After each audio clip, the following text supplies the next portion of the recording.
Assalamualaikum warahmatullahi wabarakatuh. Perkenalkan, nama saya Reni Supartini dari kelas PTIK-D. Di sini saya akan menjelaskan tentang pengantar ilmu komputer dengan tema software komputer. Yang pertama, mengembangkan peran perangkat lunak. Saat ini perangkat lunak memiliki dua peran. Di satu sisi berfungsi sebagai sebuah produk dan di sisi lain sebagai kendaraan yang mengantarkan sebuah produk. Pada masa awal era komputer, perangkat keras dengan tujuan umum menjadi hal yang biasa. Sementara perangkat lunak dirancang secara khusus untuk aplikasi tertentu. Di era kedua, evolusi sistem komputer melingkupi dekade, pertengahan tahun 1960 dan 1970-an. Di era ketiga, evolusi sistem komputer dimulai pada pertengahan tahun 1970-an. Dan evolusi sistem komputer era keempat menjauhkan kita dari komputer individual dan program komputer dan menuju pengaruh kolektif dari komputer dan perangkat lunak.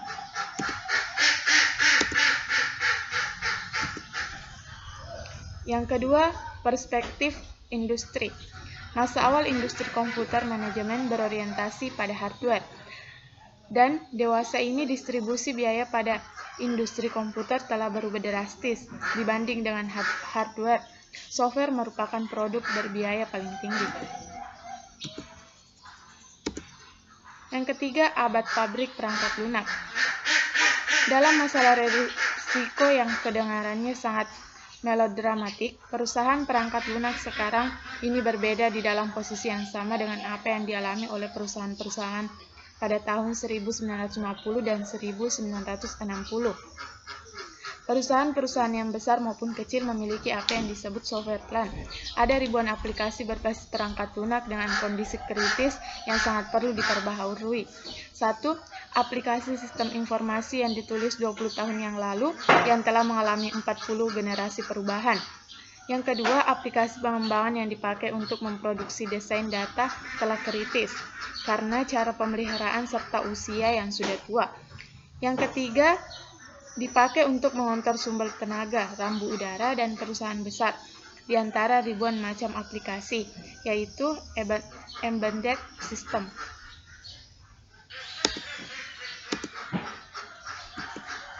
Selanjutnya, daya saing perangkat lunak. Sekarang ini perangkat lunak sudah menjadi lahan yang sangat kompetitif. Perangkat lunak yang dulu dibangun secara internal di dalam komputer sekarang sudah dapat diproduksi secara terpisah. Yang kelima, perangkat lunak. Secara umum, perangkat lunak atau peranti lunak adalah istilah khusus untuk data yang diformat dan disimpan secara digital. Adapun gambaran tentang perangkat lunak di dalam sebuah buku teks, perangkat lunak yaitu perintah yang bila dieksekusi memberikan fungsi dan unjuk kerja seperti yang diinginkan, struktur data yang memungkinkan program manipulasi informasi, dan dokumen yang menggambarkan operasi dan kegunaan program. Yang keenam, karakteristik perangkat lunak. Sebuah perangkat lunak itu dikembangkan dan tidak diproduksi massal, seperti pada umumnya perangkat keras. Yang kedua, sebuah perangkat lunak tidak pernah usang. Hal ini sangat berbeda dengan perangkat keras, di mana sebuah perangkat keras akan usang dimakan waktu. Yang ketiga, beberapa perangkat lunak dikembangkan secara custom, pesanan, sedangkan perangkat keras dikembangkan berdasarkan sistem komponen. Di sini sebuah perangkat lunak selain dikembangkan dengan cara umumnya, beberapa perangkat lunak juga ada yang dikembangkan dengan cara pesanan. Yang ketujuh, komponen perangkat lunak. Pertama, reusability merupakan suatu ciri penting dari komponen perangkat tingkat lunak kualitas tinggi. Yang kedua, bahasa tingkat mesin merupakan perwakilan simbolik dari serangkaian instruksi CPU.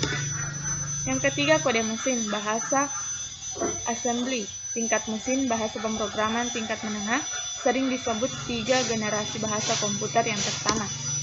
Dan yang terakhir, bahasa generasi keempat disebut bahasa non-prosedural, menggerakkan pengembang perangkat lunak untuk mengkhususkan pada detail prosedural. Selanjutnya, aplikasi pada perangkat lunak. Aplikasi perangkat lunak adalah suatu subkelas perangkat lunak komputer yang memanfaatkan kemampuan komputer langsung untuk melakukan suatu tugas yang diinginkan pengguna. Biasanya dibandingkan dengan perangkat lunak sistem yang mengintegrasi berbagai kemampuan komputer, tetapi tidak secara langsung menerapkan kemampuan tersebut untuk mengerjakan suatu tugas. Area pada perangkat lunak berikut menunjukkan luasnya aplikasi potensial. Yang pertama, perangkat lunak sistem. Perangkat lunak sistem merupakan sekumpulan program yang ditulis untuk melayani program lain, misalnya editor dan utilitas pengatur file. Yang kedua, perangkat lunak real-time. Perangkat lunak real-time merupakan program yang memonitor, menganalisis kejadian dunia nyata pada saat terjadinya. Yang ketiga, perangkat lunak bisnis, yaitu sistem diskrit, contohnya payroll dan inventory. Yang keempat, perangkat lunak teknik dan ilmu pengetahuan, ditandai dengan adanya algoritma. Yang kelima, embedded software, digunakan untuk mengontrol hasil serta sistem untuk keperluan konsumen dan pasar industri. Yang keenam, perangkat lunak komputer personal, seperti pengolah data, grafik, komputer, dan multimedia. Yang ketujuh, perangkat lunak berdasarkan bahan, menggunakan algoritma non-numeris untuk memecahkan masalah kompleks yang tidak sesuai. Yang kedelapan, perangkat lunak sistem, yaitu yang bertugas untuk melakukan kontrol dan manajemen perangkat keras dan juga operasi dasar sistem. Yang kita bahas di sini adalah sistem operasi, yaitu sistem operasi adalah kumpulan program yang bertindak sebagai perantara atau penghubung antar pemakai. Perangkat lunak dengan perangkat keras komputer sehingga sistem komputer mudah dipakai. Adapun komponen-komponen sistem komputer yaitu 1. Hardware, termasuk CPU, memori, perangkat, input-output. Kedua, sistem operasi, mengontrol dan mengolah penggunaan sumber daya komputer. Ketiga, program aplikasi, database system, bisnis program games. Yang keempat, user, seperti manusia, mesin, dan komputer. Selanjutnya, sistem operasi dapat memerintah hardware, menangani alokasi sumber daya. Kernel adalah jantungnya sistem operasi, bagian yang harus selalu beroperasi agar sistem operasi selalu hidup. Ketiga, tujuan dan tugas sistem operasi adalah mengolah seluruh sumber daya yang terdapat pada sistem komputer, menyediakan sekumpulan layanan kepada user, nyaman dalam menggunakan atau memanfaatkan sumber daya sistem komputer. Keempat, pengolahan seluruh sumber daya sistem komputer. Sumber daya fisik seperti keyboard, mouse, joystick, disk drive, CD-ROM, dan masih banyak lagi. B. Sumber daya abstrak, data dan program. Yang kelima, berdasarkan banyaknya sumber daya yang dikelola sistem operasi, sangat sulit bagi program untuk membuat program pada sumber daya tersebut. B. Untuk mempermudah programmer dalam membuat program agar dimengerti oleh seluruh lapisan sumber daya tersebut, maka dibutuhkanlah yang namanya sistem operasi. Selanjutnya, komponen-komponen utama dalam sistem operasi.